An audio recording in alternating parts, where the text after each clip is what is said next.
उत्तर प्रदेश में NEET UG 2026 से 27 की काउंसलिंग शुरू है, लेकिन इसको लेके अपडेट कुछ ऐसा है जो हर एक मेडिकल एस्पिरेंट को पता होना चाहिए। एमबीबीएस और बीडीएस ये दोनों के एडमिशन के दौरान नियम को लेके एक नई गणित शुरू हुई है। 69 उम्मीदवारों को इस साल की काउंसलिंग से बिल्कुल बाहर कर दिया गया है, लेकिन आखिर क्यों? क्वेश्चन मार्क क्यों है, ये जानेंगे। 51 उम्मीदवार ऐसे भी हैं जिन्होंने यहाँ पे वैकेंसी राउंड में सीट मिलने के बावजूद भी एडमिशन ही नहीं लिया था। ये भी सबसे बड़ा क्वेश्चन मार्क कि ये क्यों है। लेकिन जबकि 18 उम्मीदवारों ने इसमें अंतिम जो चरण है इसके काउंसलिंग के बाद कॉलेज में एडमिशन लेने के बाद पढ़ाई भी पूरी होने से पहले ही अपनी सीट ही छोड़ दी थी। और इसके नियम अब इसीलिए शायद कहीं ना कहीं बदले हैं पूरे स्ट्रिक्ट मामले को लेके, और जिसके तहत अब पूरी कार्रवाई पे ध्यान दिया जा रहा है। और ये पूरा मौजूदा प्रवेश यानी कि प्रक्रिया जो काउंसलिंग का है हिस्सा जो नहीं ले रहे हैं, इनकी वजह चलिए जानते हैं। उत्तर प्रदेश में स्टेट कोटा की करीब 80 से ज़्यादा यानी कि 80% कुछ एमबीबीएस सीट्स हैं। इसके लिए अब रजिस्ट्रेशन भी 7 अगस्त से शुरू ऑलरेडी हो चुके हैं। लेकिन अब इसके लिए आवेदन की जितनी अब बात करूं इसमें एप्लीकेशन फ़ी की, तो वो जमा करने की अंतिम तिथि भी 12 अगस्त 2026 है।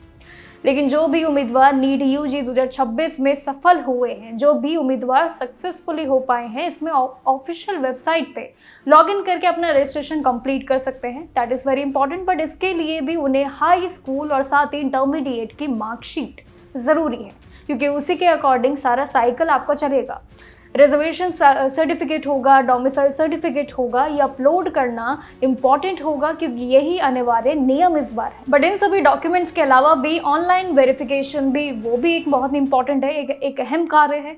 ये एक सेंटर का भी एक ऐसा चरण है जो काफ़ी महत्वपूर्ण माना जाता है। लेकिन चॉइस फिलिंग करने से पहले ही उम्मीदवारों की यहाँ पे संख्या जो कि सिक्योरिटी डिपॉजिट जमा करने के अनिवार्य ऑप्शन था, उस पर भी बात टिकती है, क्योंकि जिसके तहत अब सरकारी मेडिकल जितनी भी सीट होंगी इसके लिए 30,000 रुपये, प्राइवेट मेडिकल कॉलेज के लिए 2 लाख रुपये, अलग अलग गणित है। और प्राइवेट डेंटल कॉलेज में अगर इसके लिए एडमिशन देखते हैं तो 1 लाख रुपए जमा करना होगा। लेकिन जबकि मेडिकल और साथ ही डेंटल दोनों के लिए जितने भी क्षेत्र होंगे इनके लिए ऑप्शंस भरने पे 2 लाख रुपए की राशि भी निर्धारित की गई है। यानी कि कहीं ना कहीं बढ़ोतरी हुई है फीस को लेकर, शायद यही वजह हो। लेकिन सलाह ये दी जाती है कि जो केवल उन्हीं कॉलेजेस की चॉइस भरने जा रहे हैं जहां वो पूरी तरीके से इंटरेस्ट रखते हैं, एडमिशन लेना चाहते हैं, तो वहां पे चॉइस लॉक करना भी एक सबसे बड़ी जिम्मेदारी होती है उम्मीदवारों की, जो कहीं ना कहीं उम्मीदवार छोड़ रहे हैं। और जिसका कारण शायद ये भी हो सकता है कि जो 1-2 लाख वाला गणित है ये कहीं ना कहीं सबके लिए बहुत भारी पड़ रहा है। अब ऑलरेडी आपको मैंने पहले भी बताया था कि नीट को लेके जो पूरा मामला चल रहा है, कंट्रोवर्सी, ये सब कुछ चीज़ों पे उम्मीदवारों की परेशानियां ऑलरेडी बढ़ चुकी है, जिस पे उम्मीदवारों के मार्क्स अच्छे खासे हैं। लेकिन एनटीए की सबसे बड़ी गलती की वजह से जो उन्होंने उनको स्टेटस दिया है कि आप सीधा प्राइवेट कॉलेज में जाएं, और वही उनके लिए सबसे भारी पड़ रहा है, क्योंकि उनकी जो नंबर है, उनकी जो मेहनत है वो सरकारी सीट की मेहनत है। लेकिन उनको मिल कह रहा है बदले में अपनी मेहनत के बजाय प्राइवेट कॉलेज का पूरा एक फॉर्मेट, जिसमें उन्हें कई लाख यानी कि 10-10 लाख रुपए से भी ज़्यादा उनको देना पड़ रहा है। तो कहीं ना कहीं इसकी लड़ाई तो अलग से है।